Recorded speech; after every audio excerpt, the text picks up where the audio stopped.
안녕하세요. 자, 이번 시간은 이제 네 번째 시간, 별에서 만들어진 원소 이야기를 해보겠습니다.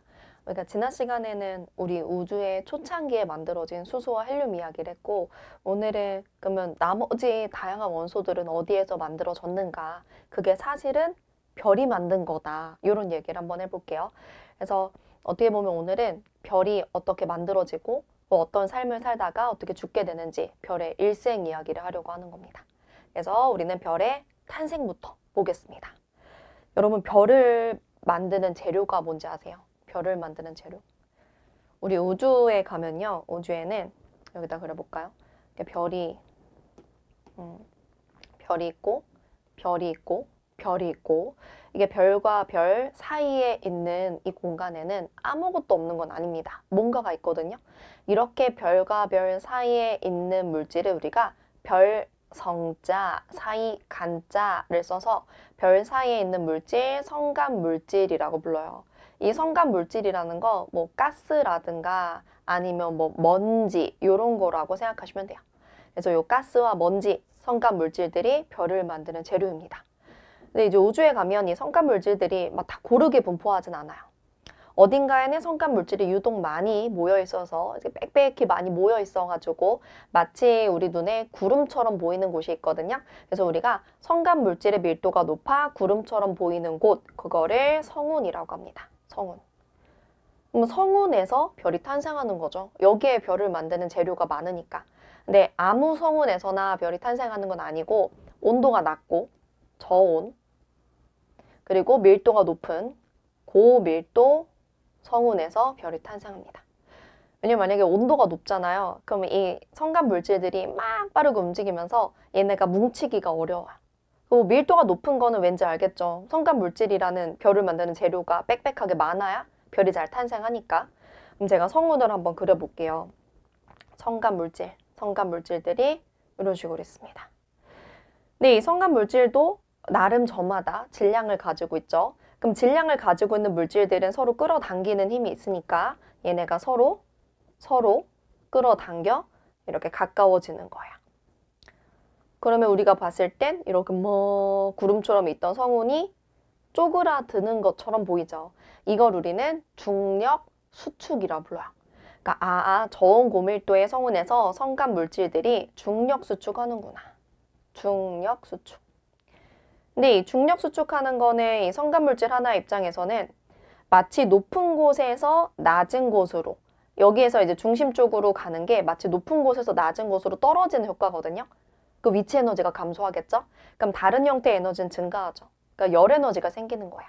그래서 열 에너지가 생기면서 이 성운의 중심 온도가 높아져요. 그래서 얘가 좀 이제는 약간 별스러운데 할 때를 우리가 원시별이라고 불러요. 원시별. 그렇지만 이제 원시별도 본격적인 별은 아니죠. 앞에 원시라는 말이 붙은 걸 보니까. 그러니까 별이 되어가는 중이다. 이 정도로 봐주시면 돼요. 원시별 단계에서도 여전히 계속해서 중력 수축은 일어납니다. 계속해서 쪼그라들고 그러면서 중심의 온도가 높아집니다. 그렇게 중심의 온도가 높아지다가 중심부의 온도가 1000만 켈빈에 다다르잖아요. 그럼 그때부터 너 이제 좀 별답구나. 이제야 본격적으로 별로서의 인생을 시작하는구나 하면서 그걸 우리가 주계열성이라 불러요. 주계열성. 그래서 사실은 원시별과 주계열성을 나누는 기준은요. 핵융합의 유무거든요. 핵융합. 원시별은 핵융합하지 않아요. 얘는 오로지 이제 중력 수축을 통해서 에너지를 얻어요. 근데 주계열성부터는 얘가 핵융합을 합니다. 이제 핵융합을 통해 에너지를 얻고 그 핵융합을 시작하는 온도가 바로 이 1000만 켈빈이라는 거야. 됐을까요? 자, 그럼 핵융합이 무엇인가? 요 핵융합 이야기는 사실 통합과학 2에도 나오거든요. 우리가 핵 반응이라는 걸요. 요거를 핵융합과 핵 분열로 나눌 수가 있거든요. 핵융합이라는 건 좀 가벼운 원자 핵들이 가벼운 원자 핵 운을 생략하고 원을 써버렸네. 다시. 가벼운 원자핵들이 모여가지고 더 무거운 원자핵이 되는 거. 이걸 우리가 핵융합이라고 하고, 네, 핵분열이라는 건 무거운 원자핵이 가벼운 원자핵으로 분열되는 거. 이걸 핵분열이라고 해요. 근데 핵융합이든 핵분열이든 결국에 여기서 이 핵반응을 통해서 에너지가 만들어지는 원리는요, 질량의 결손입니다. 그러니까 이 반응이 일어날 때 이 앞에 있는 게 반응물이잖아요. 이 반응물들이 이 만들어지는 생성물보다 질량이 살짝 더 큰 거예요. 그러니까 이렇게 융합이든 분열이든 반응을 하면서 질량이 살짝 감소하게 되죠. 근데 그 감소한 질량이 에너지가 될 수가 있어요. 요게 이제 질량 에너지 등가 원리라는 건데, 그냥 말 그대로 질량은 에너지와 같아. 질량은 에너지로 전환될 수 있어 라는 거야. 그래서 질량의 변화죠. 이 델타 쓰는 거는 질량 변화에다가 내가 빛의 속력, 광속의 제곱을 곱한 만큼 에너지가 돼요 라는 거야. 근데 핵 반응을 할 때 이때 질량의 결손이 생긴다고요. 됐을까요? 그래서 요 별 내부에서는 여러 핵융합 반응이 일어나긴 하는데 가장 먼저 일어나는 핵융합 반응, 즉 1000만 켈빈에 도달했을 때 처음 일어나는 핵융합 반응이 바로 수소핵융합 반응이에요. 수소핵융합 반응이라는 건 수소들이 몇 개 모여가지고 수소보다 무거운 헬륨 원자핵이 되는 거거든요. 그래서 4개의 수소 원자핵 모여가지고 1개의 헬륨 원자핵 되는 요거를 우리가 수소핵융합 반응이라고 하는 거예요. 됐을까요? 자, 이렇게 해서 별이 주기율성이 됐어요. 주기율성 이후부터 이제 본격적으로 별로서의 인생을 시작합니다. 근데 이 주기율성 단계가 되게 중요한 게, 제가 주기율성을 제일 왼쪽 그림에다 한번 그려볼게요. 여러분, 별을 이루고 있는 원소 중에 가장 많은 거 뭘까요? 일단 별은 우주에서 만들어졌고 우주에 가장 많은 게 수소, 그 다음은 헬륨이라고 했죠. 그럼 별에도 마찬가지로 수소가 대부분인 거예요. 물론 다른 원소도 있겠지만 수소가 가장 많더라. 그런데 주기율성 단계부터 이 수소들이 모여가지고 헬륨이 되더라. 즉 주기율성의 중심부에서 수소 핵융합 반응이 일어나요. 수소 핵융합 반응이라는 건 4개의 수소 원자핵이 모여가지고 하나의 헬륨 원자핵이 되는 반응이고, 수소 원자핵이라는 건 플러스 전하를 띠고 있는데 서로 밀어내려고 하는데도 불구하고 얘네가 합쳐지는 거니까 그만큼 막 높은 온도가 필요한 거거든요. 그래서 그 온도가 바로 1000만 켈빈이더라. 1000만 켈빈이 넘어야 일어나는 반응인 거야. 그러니까 주기율성의 중심부는 1000만 켈빈이 넘는 거죠. 여기서 수소가 헬륨으로 이렇게 바뀝니다. 자, 그 다음에 주기율성의 두 번째 특징은, 주기율성은 크기가 일정해요. 굉장히 안정한 단계이기 때문에. 아까 원시별일 때는 크기가 작아졌잖아요. 수축한 거니까. 근데 주기율성일 때는 크기가 일정하게 유지가 됩니다. 그 말은 이 별의 중심 쪽을 향하는 힘과 별의 바깥쪽으로 팽창하려는 힘의 크기가 똑같기 때문인 거예요. 그래서 이 중심을 향하는 힘이 바로 중력이고요. 바깥을 향하는 힘이 바로 내부 압력입니다. 두 개의 크기가 똑같아가지고 별의 크기가 일정하게 유지가 되더라. 이게 주기율성의 두 번째 특징이에요. 그다음에 주기율성의 세 번째 특징은 얘가 이렇게 크기가 일정하게 유지가 될 정도로 굉장히 안정하고 평화로운 단계거든요. 그러니까 별도 자기 삶에서 이제 주기율성으로 머무는 기간이 가장 깁니다. 별의 전체 일생의 한 90% 이상을 주기율성 단계에 머물게 되거든요. 그래서 얘는 별의 일생의 대부분을 차지하는 기간이다. 그러니까 우리가 밤하늘에서 막 별이 엄청 많잖아요. 근데 그 별들의 대부분이 주기율성인 이유가, 너 지금 뭐 일생에서 무슨 단계야? 이렇게 별한테 물어봤을 때 자기 일생의 대부분은 주기율성으로 머무는 거니까 초창기 원시별, 그리고 이제 죽을 때의 모습보다는 중간에 주기율성일 확률이 높아서 그런 거죠. 자, 그다음 이제 마지막 주기율성의 특징은 네 번째. 제가 이제 별도 일생에 있다고 했는데 그럼 별도 수명이 있다는 거잖아요. 그 수명이 별마다 다릅니다. 그 수명을 결정짓는 요소가 바로 별의 질량이에요. 그래서 별의 질량이 클수록 별의 수명이 짧아요. 근데 별의 수명이 짧다는 건 다른 말로 주계열 기간, 그러니까 주계열성 단계에 머무는 기간도 짧다라는 거겠죠. 그래서 우리는 이 주계열성 단계가 너무 중요하니까 이 네 가지 특징을 기억해 주셔야 돼요. 그런데 이 주계열성의 내부 구조를 보세요.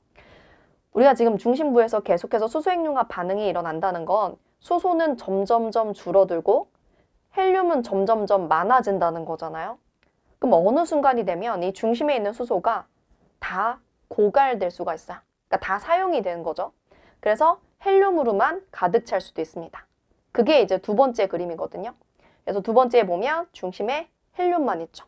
헬륨으로 이루어진 중심액이 있고 요 헬륨이 그러면 헬륨보다 무거운 원소로 바뀌는 헬륨 핵융합 반응이 일어나는가? 일어나긴 하는데 바로 일어나진 않습니다. 왜냐하면 여기 옆에다 한번 써볼까요?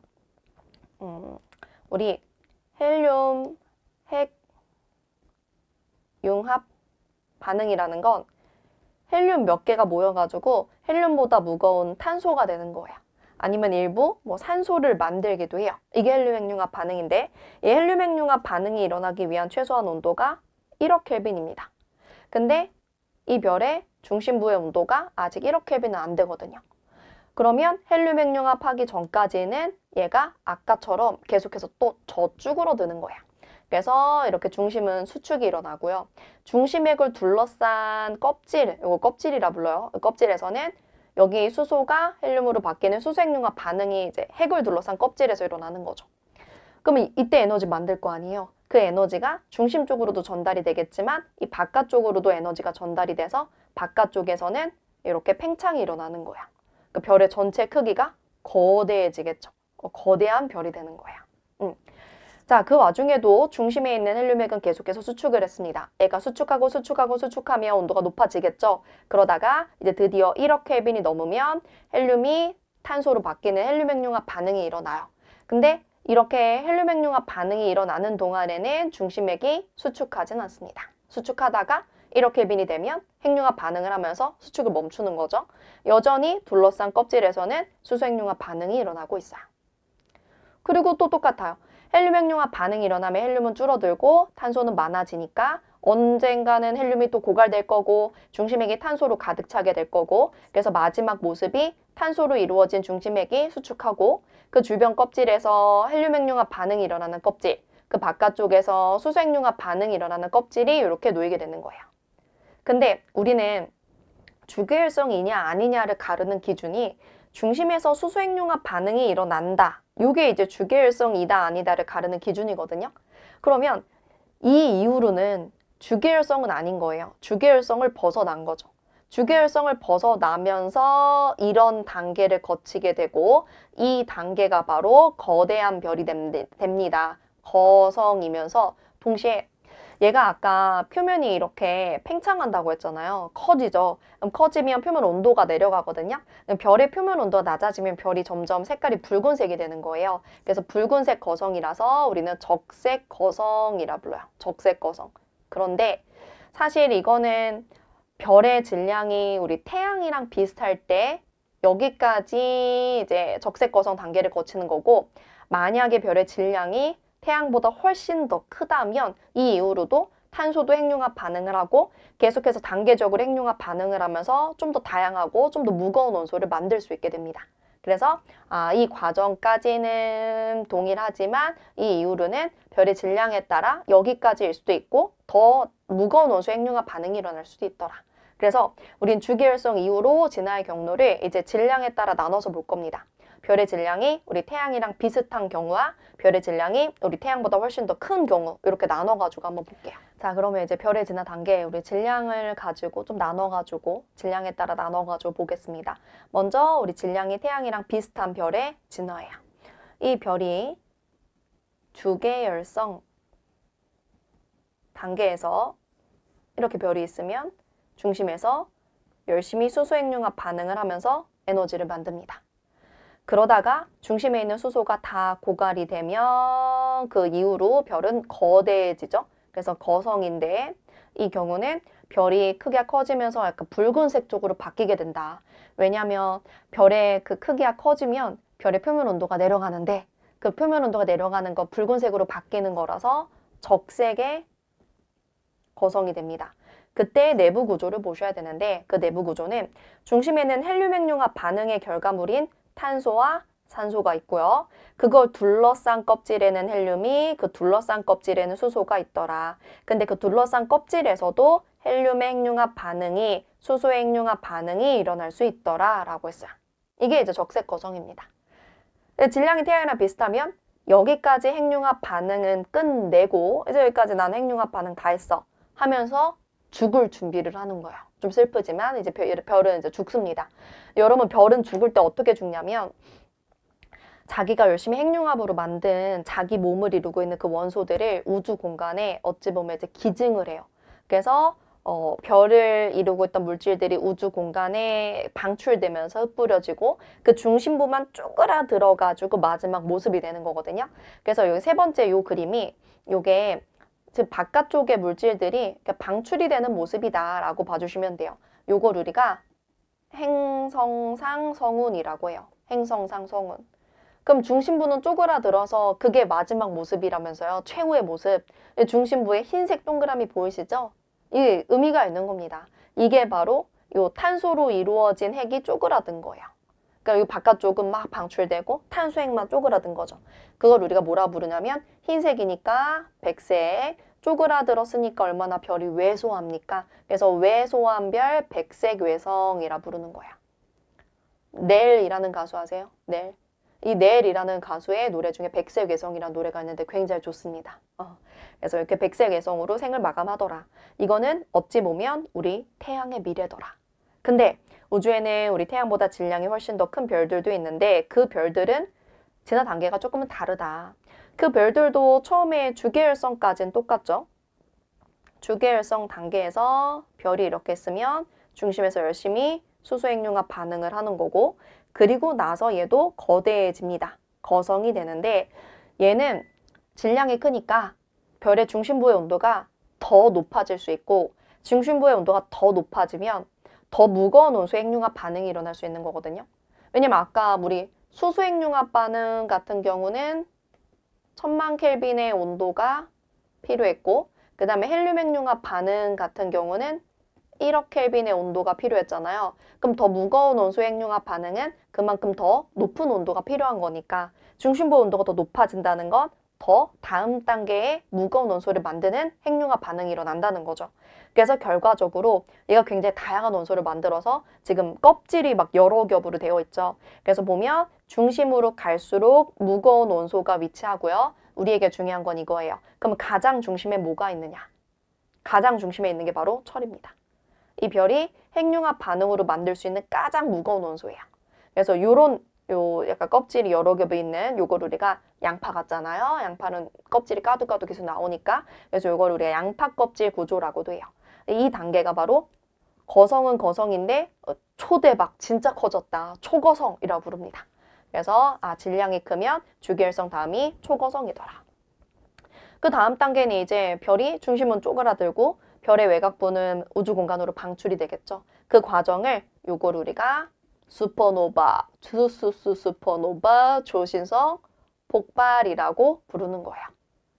슈퍼노바 아시죠? 노래? 슈퍼노바가 초신성이란 뜻이거든요. 이제 초신성 폭발 단계 그리고 그 다음으로 이 중심부 쪼그라든 게 여기에서 안 그래도 지금 질량이 큰데 그 안에서 질량이 적당히 크다면 얘는 중성자 별로 생을 마감하고 질량이 큰 안에서도 질량이 진짜 크다면 최후의 모습이 블랙홀이 됩니다. 그러니까 중성자 별이나 혹은 블랙홀로 생을 마감하는데 이제 블랙홀로 죽는 게 더 질량이 큰 경우다. 이렇게 봐주시면 되는 거예요. 그러니까 별의 최후의 모습은 지금 백색 외성이거나 중성자 별이거나 블랙홀이거나 되는 거죠.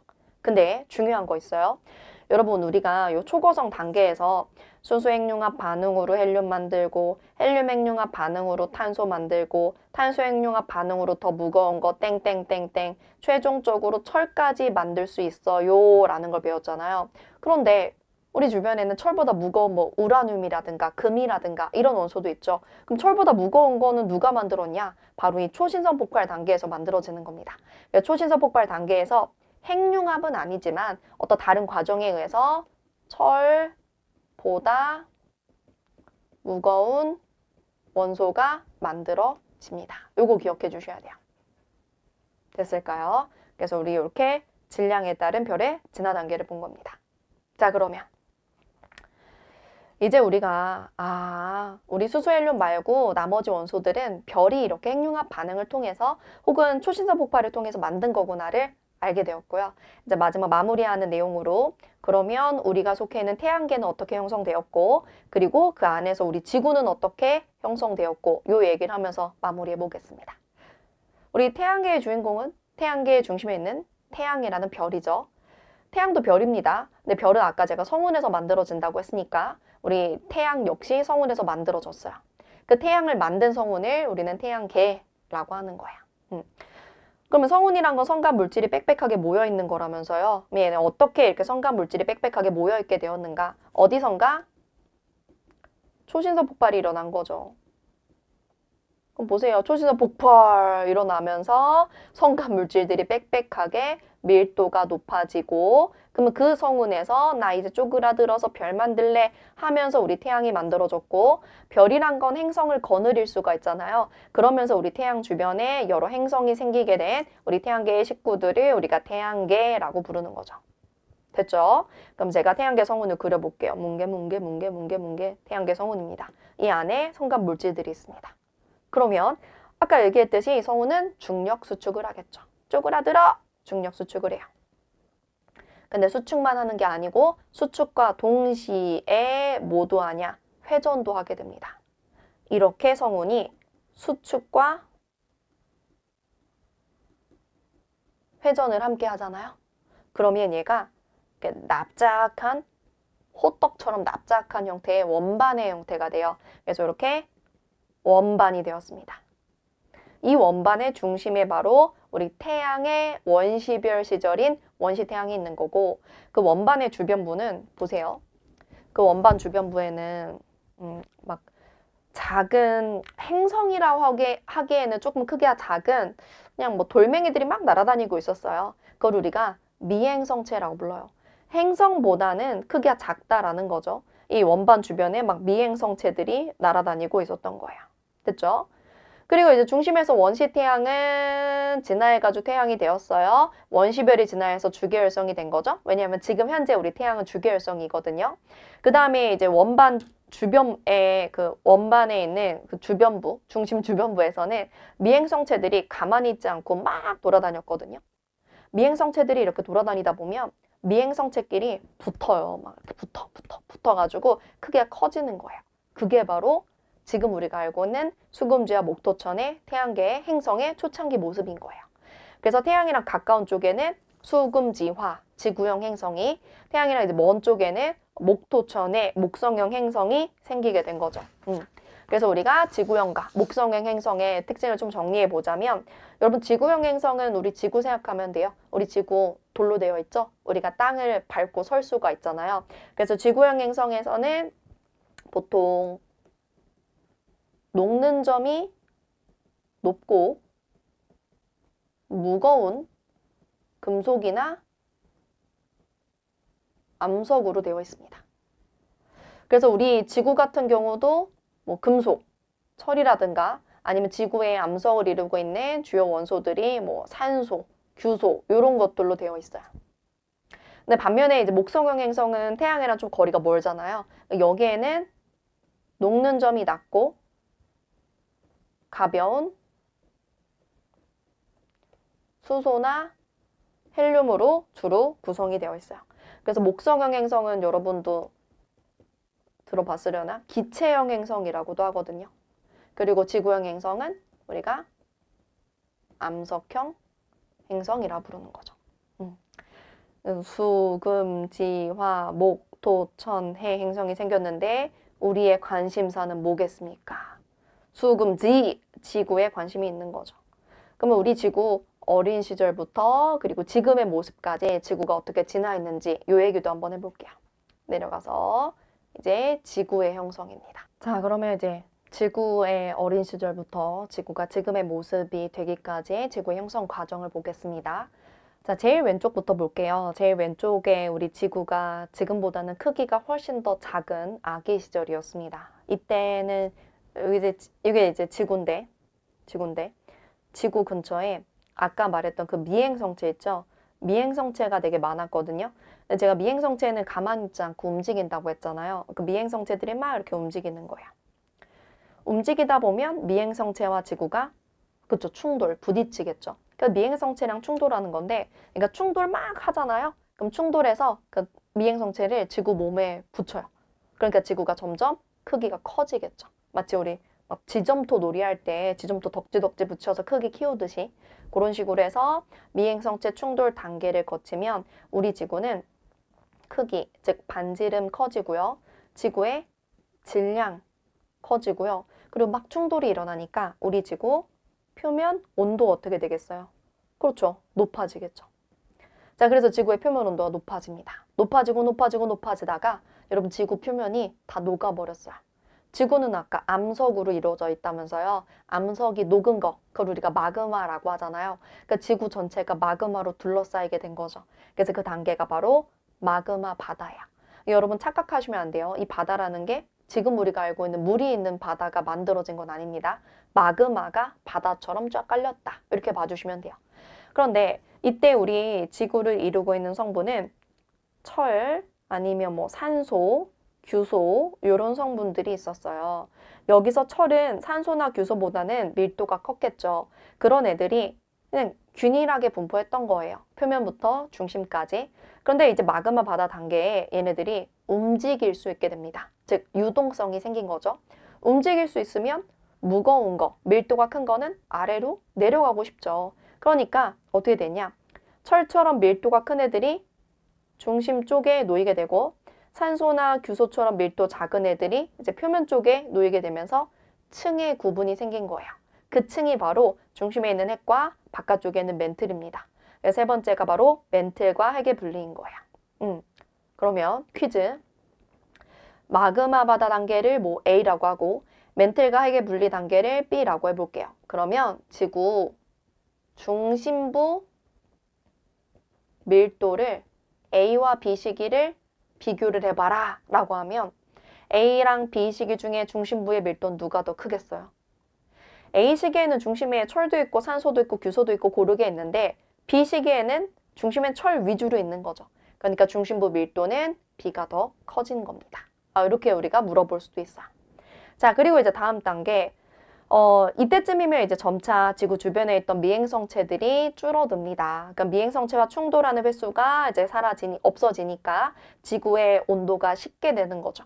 그러면서 지구의 가장 바깥 겉에 껍질이 굳어요. 그걸 우리가 지구의 껍질, 지각이라고 부르는 거죠. 이때 이제 비로소 지각이 생기는 거야. 그래서 여기 보면 지각 생긴 거 보이시죠? 그래서 우리가 알고 있는 지구 내부 4개의 층이 이제 생겼습니다. 안쪽에 내핵, 바깥쪽에 외핵, 그리고 멘틀과 지각까지 생기게 되었고요. 이렇게 지각이 생긴 게 먼저고 그 다음으로 이제 바다가 생겨요. 바다는 어떻게 생겼냐면 이런 거예요.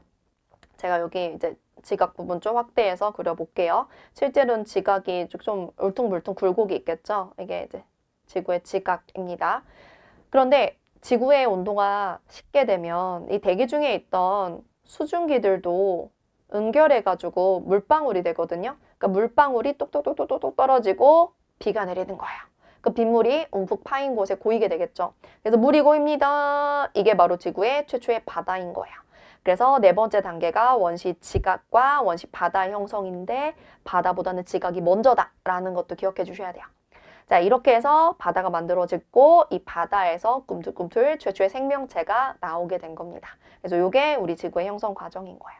그래서 우리는 오늘 배운 내용을 요약하자면 별이 수소, 헬륨 말고도 여러 다양한 원소들을 만들었고 그 원소를 가지고 태양계도 생겼고 그 원소를 가지고 지구도 생긴 거구나. 그러면 총정리해보면 우리 주변의 다양한 원소를 제가 지구를 구성하는 원소, 지구의 껍질, 지각을 구성하는 원소, 그리고 우리 사람 같은 생명체를 구성하는 원소로 나눠서 질량비를 1위부터 4위까지 비교를 할 거고 여러분 이건 알고 있어야 돼요. 자, 우리 지구 구성하는 원소는 철산규마입니다. 철산규마. 따라해보세요. 철산규마. 뭐라고요? 철산규마. 철산규마. 그래서 철이 1위, 산소가 2위, 규소가 3위, 마그네슘이 4위예요. 자, 근데 우리 지구 전체랑 또 지구의 껍질 지각은 또 달라요. 우리 지각을 구성하는 원소는 오시알페입니다. 오시알페. 그냥 별 의미 없어요. 그냥 앞글자 딴 거예요. 자, 그래서 O, 산소입니다. C, 규소입니다. R, 알루미늄이고요. 폐, 철입니다. 그러니까 철이란 게 지구 전체에 가장 많지만 우리 지각에서 보면 4위다. 왜냐면 철은 중심 핵 쪽에 더 집중되어 있으니까. 이렇게 봐주시면 되죠. 그 다음에 우리 생명체를 구성하는 원소 같은 경우는 산탄수질입니다. 수질이란 친구가 있었는데 산을 탔대요. 등산. 이렇게 외워주시면 돼요. 그래서 산탄수질이니까 산소 1위, 탄소 2위, 수소 3위, 그 다음에 질소 4위, 산탄수질 이렇게 외워주시면 돼요. 수질이가 산을 탔다. 얘는 우리 규마가 철을 샀다. 철을 산 규마와 산을 탄 수질이. 저는 그렇게 외운다고요. 이렇게 봐주시면 되고요. 그래서 이제 원소의 기원을 정리해보면 우리 우주 초기에 지난 시간에 배웠죠. 수소와 헬륨이 만들어졌습니다. 그리고 별 내부에서 핵융합으로 수소 핵융합의 결과물 헬륨, 헬륨 핵융합의 결과물 탄소와 산소, 땡땡땡땡땡 누구까지? 철까지. 그리고 초신성 폭발 단계에서는 철보다 무거운 애들, 뭐 AU, 금이라든가, 금, 아니면 AG, 은이라든가, 아니면 PB, 납이라든가, U, 우라늄, 이렇게 철보다 무거운 애들이 초신성 폭발 단계에서 만들어졌습니다. 그래서 우리 주변의 다양한 원소들의 기원은 이렇게 됩니다. 이 원소들의 규칙성을 찾아서 우리가 주기율표를 만들어 봅시다가 이제 다음 시간 내용으로 연결이 되는 겁니다. 그래서 우리는 지난 시간 그리고 이번 시간까지 원소라는 게 어떻게 만들어졌는지 이야기를 해봤습니다. 자, 그럼 이렇게 이번 시간을 마치겠습니다. 고생 많으셨습니다. 감사합니다. 안녕.